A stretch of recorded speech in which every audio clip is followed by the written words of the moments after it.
ছাত্র শিবির জিন্দাবাদ জিন্দাবাদ।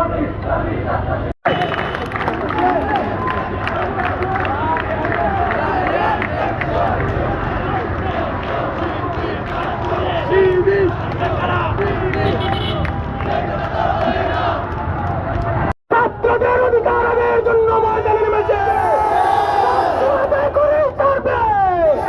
ষড়যন্ত্র করবেন না, কোন ষড়যন্ত্র এদেশের দিকে থাকবে না।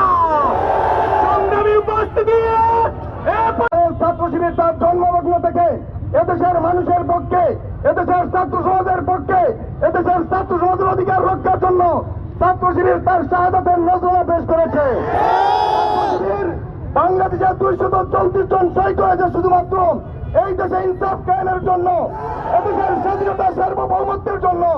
আপনারা জানেন শাহজালাল বিশ্ববিদ্যালয়ে ছাত্রদের অধিকার ছিল তাদের ছাত্র অধিকার, তাদের স্বেচ্ছুকে নির্বাচিত করা, কিন্তু আমরা দেখতে পেলাম সেখানে একটি দলের পরিচয় হাইকোর্টকে তারা ব্যবহার করেন ছাত্রদের অধিকার কেড়ে নিয়েছে।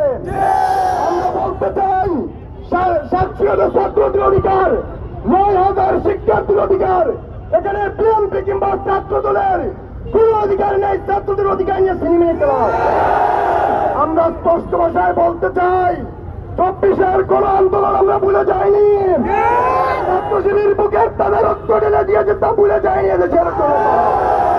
সুতরাং সেই দিকে আপনারা লক্ষ্য করুন, প্রয়োজনে ছাত্র শিবির আবার কি নেমে আসবে, ছাত্র জনতা রাজপথে নেবেন, রক্ত ঢেলে দেবেন, প্রয়োজনে আবার আহত হবে, আবার শহীদ হবে, এদেশের মানুষের অধিকার ফিরিয়ে দেবে ছাত্র শিবির।